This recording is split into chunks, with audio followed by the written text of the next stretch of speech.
Hello, good morning students. बेटा आज हम लोग 2.5 एक्सरसाइज करेंगे। इसको सॉल्व करना है। 2.4 तक आज हम लोगों ने कर लिया होगा सारा सिलेबस कंप्लीट। तो 2.5 एक्सरसाइज हमारी डिवाइड के क्वेश्चंस हैं। डिवाइड के क्वेश्चंस को कैसे करना है हमारे को ये देखना है सबसे पहले कि डिवाइड के क्वेश्चन हम लोग कैसे करें। तो फर्स्ट क्वेश्चन कैसे सोल्व करना है ये देखिए। Find the question and check the answer in each of the following. यानी कि आप लोगों को क्या करना है, क्वेश्चन भी फाइंड आउट करना है प्लस आप लोगों ने चेक भी करना है। क्वेश्चन ये वाला होता है हमारा, ठीक है जी। 7 से डिवाइड करना है हमारे को, ये जो स्टेटमेंट गिवन है इसको। तो कैसे करेंगे, डिवाइडेंड को अंदर रखेंगे, डिवाइजर को बाहर रखेंगे। 7 की टेबल हम लोग राइट कर लेंगे यहाँ पे पेंसिल से, विद पेंसिल, ताकि आप लोगों को थोड़ा सा इजी हो जाए और जिन स्टूडेंट्स को आती है वो दी बेस्ट है। तो 7 2 जा 14, 8 में से 4 कट किए, 4 आ गया हमारे पास। देन हमने 1 नीचे ले लिया, 41 आ गया। क्या 7 की टेबल में 41 आता है? नहीं आ रहा है, तो उसके नियर अबाउट हमने कोई नंबर लेना है। 7 5 जा 35 आ रहा था, तो मैंने वो राइट डाउन कर दिया। अब 11 में से 5 कट किया, 6 आ गया मेरे पास। देन हमने क्या किया, 7 को नीचे ले आए हम, 67 हो गया। 7 9 जा 63, क्योंकि नियर अबाउट मेरे पास जो है 63 ही बनता है। इसी तरह से नेक्स्ट हमारे पास क्या बनेगा, 7 में से 3 कट किया, 4, 5 ऊपर से निकाल लिया, 45 आ गया हमारे पास। 45 क्या 7 की टेबल में आता है? अगर नहीं आता उस केस में तो नियर अबाउट देखना है। नियर अबाउट हमारे पास आता है 7 6 जा 42। देन मैंने 42 राइट डाउन कर दिया। 5 में से 2 कट किया, 3, 4 में से 4 तो 0 ही बनती है। 6 को फिर से नीचे निकाल लिया, 36 बन गया। क्या 36 आता है 7 की टेबल में? नहीं आता है, तो 36 के नियर अबाउट देखेंगे तो 7 5 जा 35 आ जाएगा। 6 में से 5 कट किया, 1 मेरा रिमाइंडर है, ये मेरा क्वोशंट है। इन्होंने क्या कहा था, find the quotient and check the answer. हमने क्वोशंट भी फाइंड आउट कर लिया है, रिमाइंडर भी कर लिया। अब हम चेक द आंसर करेंगे। सबसे पहले हम फॉर्मूला राइट डाउन करेंगे। डिवाइडेंड, डिवाइडेंड क्या होता है? जो बीच के अंदर सेंटर में रखा जाता है। डिवाइजर जो यहाँ पे है आपके। क्वोशंट जो साइड है, मैं सारा रिमूव करके फिर से बताती हूँ। ये हमारे पास डिवाइडेंड है, ये डिवाइजर है, ये क्वोशंट है, ये रिमाइंडर है। ठीक है जी, लिख दिया। क्या फार्मूला बनता है, dividend equal to divisor multiply में क्वोशंट प्लस में रिमाइंडर। फिर से रिपीट करिए, dividend equal to divisor multiply में क्वोशंट प्लस रिमाइंडर। स्टेटमेंट हमने जैसे जैसे जो जिसकी वैल्यू है वो राइट डाउन कर दी। डिवाइडेंड के सेंटर वाली थी, डिवाइजर का 7 था, क्वोशंट की जो हमारा यहाँ पे आया था वो रख दिया, रिमाइंडर हमारा 1 बचा था। अब क्या करना है हमारे को, इस स्टेटमेंट को मल्टीप्लाई का साइन है, डिवाइजर मल्टीप्लाई में क्वोशंट, तो 7 को मल्टीप्लाई कर देना है 25,965 को। मल्टीप्लाई करके जो आंसर आएगा रिमाइंडर उसमें ऐड कर देना है। अगर इस साइड हमने डिवाइडेंड लिखा है वो आंसर आ जाता है तो इट मीन्स राइट आंसर है, अदरवाइज हमारा रॉन्ग आंसर है। कहीं ना कहीं हमारे आंसर में मिस्टेक हुई है, हमारे को दोबारा चेक करना चाहिए। ये हमारे को मैथ का बेनिफिट हो जाता है कि हम एग्ज़ाम में भी चेक कर सकते हैं कि 5 मिनट्स रहते हैं। अभी एग्ज़ाम मैडम लेंगे तो 5 मिनट्स रहते हैं, तो इतनी देर में हम चेक कर सकते हैं हमारे कितने सम राइट और कितने रॉन्ग है।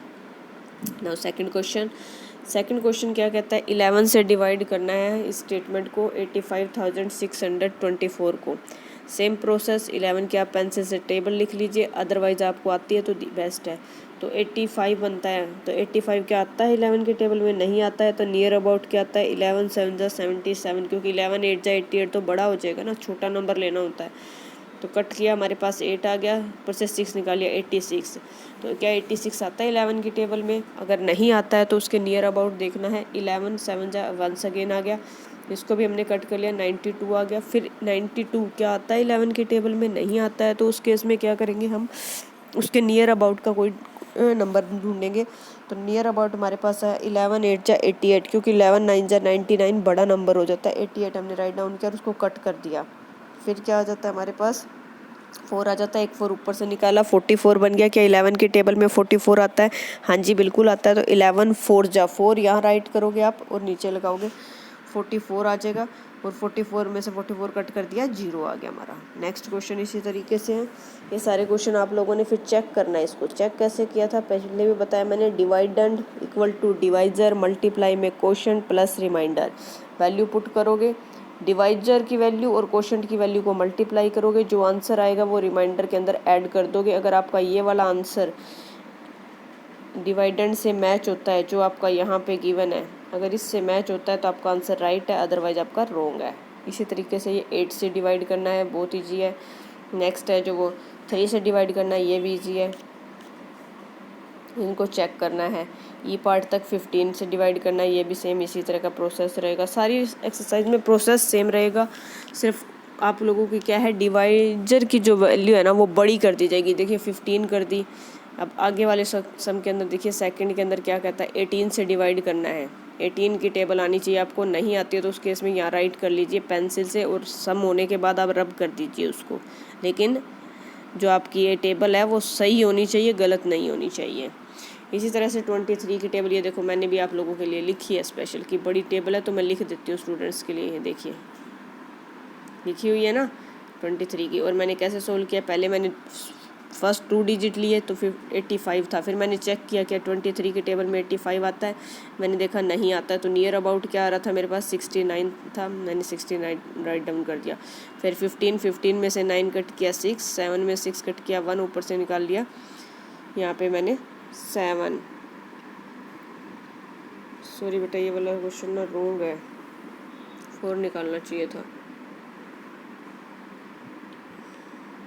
तो इसको एक बार छोड़ देना, इस क्वेश्चन को एक बार मत करना, मैं करवा दूंगी। इस क्वेश्चन को छोड़ देना एक बार, नेक्स्ट को देख लीजिए।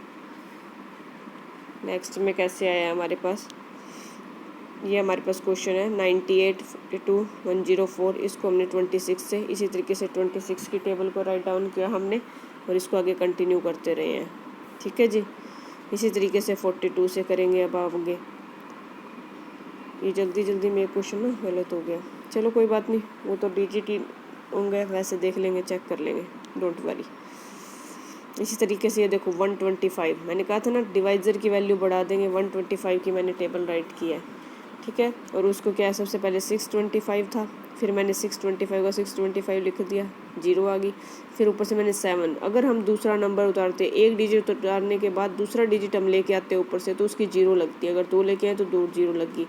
और उसके बाद मैंने क्या किया, इसको 6 की, क्योंकि 794 तो आ नहीं रहा था, 750 आ रहा था नियर अबाउट, मैंने 750 लिख दिया और उसको रिमाइंडर निकाल दिया। सेम प्रोसेस वही रहेगा, divide equal to divisor, multiply में क्वेश्चन, प्लस में रिमाइंडर, उसको सोल्व कर देना। इसी तरीके से ये प्रोसेस रहेगा आपका। सारे क्वेश्चन एज इट इज़ है जैसे आप लोगों को बताए गए हैं सारे। ये आ जाइए जी, 4th क्वेश्चन के अंदर क्या आ जाता है हमारे पास, थोड़ा सा स्टेटमेंट आ जाती है। स्टेटमेंट में क्या दिया गया है कि नंबर ऑफ़ फ्रेंड्स इतने हैं, कलर बीड्स इतने हैं, तो डिवाइड करना है, उसको मैंने डिवाइड करके दिखा दिया। फिर लिख दिया बीड्स इतने आए हैं, मेरा ये आंसर आया है, ये वाला मेरा आंसर है, और ये वाले लेफ़्ट ओवर जितने मेरे पास बच गए हैं लिख रहे हैं। इसी तरीके से apples packed this, number of boxes this, each box is this, इस तरीके से मैंने डिवाइड किया, तो ये मेरे पास एप्पल आ गए। लेफ़्ट ओवर का मतलब होता है रिमाइंडर कितना बचा है आपका। ठीक है जी, ये क्वेश्चन 4th क्वेश्चन तक आपका कंप्लीट हो गया है, इसको ध्यान से करना है अब आपने बेटा।